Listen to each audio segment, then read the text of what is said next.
Hello everyone and welcome to Nerds Den, where tonight we're going to be discussing X-Men Apocalypse.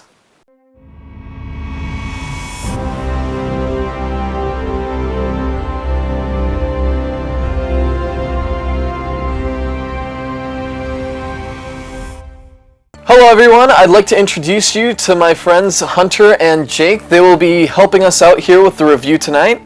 So, Hunter, what would you like to start off with tonight? I think we should start off with the aftermath of Days of Future Past and where that leaves us going into X-Men Apocalypse. Alright, sounds good. So, what were your thoughts on that exactly? So I feel like the most important aspect that happened in between the two films would be Magneto's storyline. So like at the end of Days of Future Past, we have no idea where he's going. We had no idea what was going to be happening with him. We don't know if he's going to go be a bad guy somewhere else or if he was going to actually go and try and find some kind of redemption. Where we find within Apocalypse that he does actually find that redemption. But I felt that middle ground, like there's a movie there, like honestly, like just. Yeah, that's definitely the most important part, for me at least, that happened in between the two films. You know, I can really agree with you on that. I really liked the twist that they had with Magneto in the sense of him starting a family in Poland and then being betrayed by his own workforce, which obviously resulted in the death of his poor daughter and wife. So, I mean, that just kind of re-sparked his evil attitude that seemed to be taken away after Days of Futures Past. Yeah, it's especially like really driven home when, as soon as he uses that necklace to literally murder the entire fleet of police officers that were about to take him out. Coolest that was awesome. Yeah. But he immediately yells, "Is this?" It's something along the lines of, "Is this what you want?" Yeah, is this what you want from me? That like just shows like just the total character just destruction from like a good guy to being like, that's just his point of giving up, from being like, well, you want to know what? Fine. You want me to be a bad guy? Fine, I will be, kind of thing. See, yeah. I felt like the whole family story was a little unnecessary. I thought the entire character of Magneto is driven from the Holocaust and his experience of that. And he doesn't need to be a bad guy to have good storylines like in the comics. He's never someone who's, ha ha ha, I'm evil, I'm going to take over the world. He's just trying to do what is right and protect those that he cares about, such as the entire mutant population. He feels that if humans are given their way, they will just come for him, they will slaughter everyone he knows. So that doesn't make him a bad guy, and that's just how I felt like the film portrayed him as. They wanted him to be, oh, I'm a bad guy again. No, I can agree to that, but I really do like just kind of how they took his character and then actually just had some sort of cause to him becoming evil. Because as we saw in X-Men First Class and Days of Future Past, Xavier kind of helped him through his pain, and that just kind of strengthened the friendship between them. But now we have another incident that has caused him to basically re-emerge as Magneto and basically have a cause for... Kind of like a phoenix. Exactly, like a phoenix. I think that regardless of your feelings on his family being murdered, he acted everything phenomenally. Michael Fassbender is just a... Yeah. That actually don't know what I'm saying. His acting abilities leaves me speechless. That actually brings me to another point in the film. This movie itself has like such an insanely ensemble cast that it was very, very difficult for me to find my favorite scene within the movie. Because having that many amazing actors, there's so many standout points that it's just like, Exactly, and I can really agree to that. It's almost like I hate bringing in Marvel Civil War to an X-Men review, but of course, it was almost that same feel in the sense that everybody had their time to shine, and everybody had their specific moment in the movie where you're just like, wow, like this character really showed us what he can do, and it was just an absolute excellent performance by the entire cast. Yeah. And on that note, what would your guys' favorite scenes be in this one? So, as cheesy as it was, which was very cheesy, my bar none favorite scene was when Magneto realizes that he actually wants to be a good guy. He wants to fight for Xavier's X-Men, and as Apocalypse is going towards Xavier's body, Magneto throws a beam of metal down, and you're like, oh, he's coming after him, and then he throws another one down, and it forms an X. I lost it. It was so cheesy, but it was my favorite scene bar none. Well, we're all like pretty hardcore comic book fans, so like having, I don't know, cheese to us be pretty cool at times, definitely. Like I've been made fun of many a times for me loving cheese as a very serious aspect of something. Fair, But fair. yeah. We all love cheese here at Nerds Den. Yeah, I'd say probably my favorite scene would honestly be, we already talked about it, but just the complete emotion, like raw emotion and power from the scene of Magneto's daughter and wife being murdered, and him like subsequently murdering the entire group. Just that whole scene, like everything from the cinematography to the coloring, like just how like dark and just gloomy and evil. Like I'd say it's my favorite X-Men scene ever. Wow. Like I really, yeah. Those are big words, Jay. But anyway, for me, I'm a fangirl, I must say. When I saw Jean Grey use the Phoenix Force, I lost it. I was not expecting it. That was a complete surprise. After seeing it in the third X-Men installment, I was like, okay, maybe they've already given the fans what they want, and that's the end of the Phoenix Force. You know, it was done and done, and just to see it in this movie, I was not expecting it. Caught me off guard, and I was expecting the Phoenix Force in a later movie. I didn't think they were going to get into it so soon after the reboot. I felt like she's just discovering her powers. It's a little too early to get the Phoenix, so when it really caught me off guard. See, but I feel like she didn't control it though. Oh, I feel like not at all. Not at all. Not at all. Like I just feel like that's kind of our little tease. Like they just kind of they showed the amazing power of the Phoenix Force without saying, yeah, she controlled it now after using it once. That'll actually brings me to another really interesting point about this film.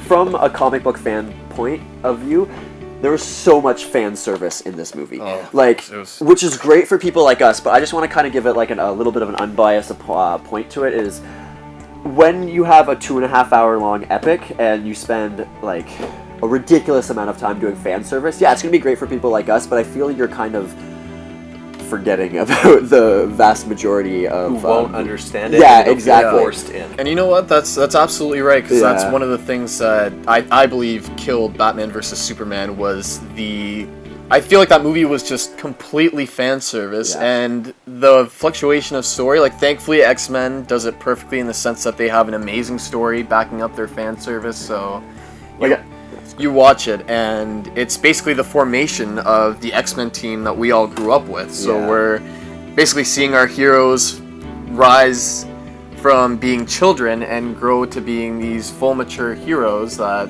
we've been waiting for a long time to see again, after, of course, the original trilogy. Now, one thing I absolutely wasn't really a big fan of was the makeup done for Apocalypse and his size. I'm not sure. I just feel like Apocalypse should be this very giant, imposing, menacing... Just like Colossus was in Deadpool. Yeah, no, like this giant, menacing villain that, you kind of stare up and are intimidated by, but instead it was more or less just kind of your typical villain that you... 5'9" guy. In a deep voice. Exactly. Like, I know this has been said on the internet a lot, but I am gonna point this out as well. But if your villain looks like Ivan Ooze, the villain from the 2000 Power Rangers movie, you've done something wrong. Yeah. Like, honestly, if you tint that costume a more bright purple, you have Ivan Ooze. That's just a fact. Yeah, that's 100%. Yeah. Also, sorry, this is my largest point of anger with this movie. Okay? The way Xavier goes bald. Yes. Like, I would say that is worse than the way Lex Luthor Jr. went bald in Batman vs Superman. Yeah. No, like I feel like you're absolutely right about that. I feel that it was a little lazy. I don't know. I feel like they could have done that a little better, but all in all, I feel like they had to give it some way to do it in the movie, some way for it to happen, and this was kind of the only way that. Could have been a style choice, just wanted to go bald. Yeah. So in the movie, there's a scene where he's wearing the Cerebro helmet, and Apocalypse feels him using it, and he causes it to short circuit. So as he's wearing the Cerebro helmet, it's sparking, and there's some fire, and it's going berserk. I thought that was how he was going to go bald. I thought that was kind of cool. Absolutely, head assault or attack or injury leading him to go bald. Someone catching fire on their head could lead them to going bald. Yeah, no, that would have been absolutely regardless, brilliant. There was no consequence from that. All right, so our next topic of conversation, I know, is Scott Summers. I know you had some strong points about this, so want to elaborate? Yes, this is my biggest gripe with the entire movie. Scott Summers is my favorite X-Men from my entire life. He's in the 90s cartoon, he was my favorite. In the comics, he was my favorite. So I'm a pretty big Cyclops fanboy. So needless to say, I was a little excited when I saw that he was going to be included in X-Men Apocalypse. Unfortunately, it kind of bothered me with the direction they took with him. Nothing major. I thought Ty Sheridan's performance was very good. The thing that bothered me the most was that his I-beams, as any comic reader would know, are pure concussive force. There is no heat to them, there's no recoil. Yet every time he shot them, A, it left a trail of fire, and B, you'd notice his head flying all over the place like he was struggling to control them. None of those things should be his powers. I know it's a very small point, I probably shouldn't be getting so mad, but that is not something I thought was right. I felt like...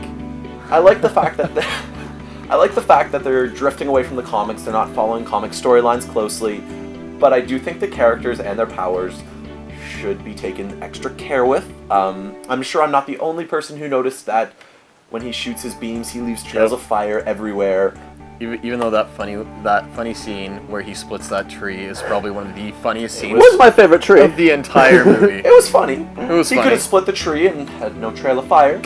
Alright. I see where you're coming from. Now, I'm going to take shelter because I know you have an exact opposite opinion to this, so I am just gonna... I feel that comic book movies should not be exact carbon copies of their comic book source material. When you're taking a film or when you're taking any kind of story and you're taking it from medium to medium to medium, that's your chance to change it, to not just do carbon copies of it. When you're going from medium to medium to medium, this is your opportunity to change. This is your opportunity to make it something different than what it actually is. That's where I feel that those two little bits with his eyes, which yes, obviously, hardcore comic book fan, I can see where you're coming from. I just feel that it's not the end all. I'm still mad at Cyclops. This entire time I've been waiting to speak and get my point back. If Steve Rogers was just naturally strong, how many people would be mad? If Thor wasn't a god but just some dude with a hammer, how many people would be mad? If People would be, I wouldn't be. Okay, you've never seen the 1990s Teenage Mutant Ninja Turtles, so your points are moot. Yeah, well, I just think that Alright. having heat Before we and start recoil, throwing fisticuffs, here, I I'm think just having gonna... heat and recoil was just lazy. I don't think they researched the character. I don't think it was a decision to change. I think they just thought, oh, his eyes are red, must be heated up. must be heated up. Must be heated up. Okay. All right, guys. Now that we've given our thoughts, so what's your overall rating or review of the movie?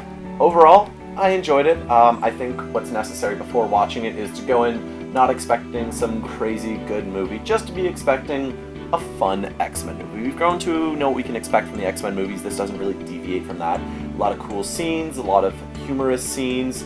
So I think as long as you go in with the expectation, knowing it's not going to be some big dramatic movie with an incredibly complex plot point, and you'll really enjoy it. All right. That sounds good. Jake? I'd give this one probably just like a 6.2, I'm gonna say. Yeah. 6.2. All right. Well, it was a fun ride. I do agree. I went in there, had a lot of fun watching the movie. It was entertaining. But then again, it was lacking a few things, like I was saying, like we were pointing out earlier, being faithful to the comic and stuff like that. That's all things that us comic book fans I feel like we're the driving force behind that. So fan service should kind of be given, but it should be given properly instead of kind of a substitute for continuity problems. Yeah. So I mean, I gotta say it was a fun movie, but definitely not the best X-Men movie in my opinion. And on a scale of 1 to 10, I would maybe at best rate it a 7. So yeah, well, all right, guys. Well, it seems that we're running out of time. So, any final thoughts? No? No. No? No. All right, perfect. So enthusiastic. All right. So then we'd like to thank you for watching, and if you guys wouldn't mind possibly just clicking down there on the like button and subscribing or sharing the video, that would be absolutely phenomenal. So then from us here at Nerds Den, Take it sleazy, everybody.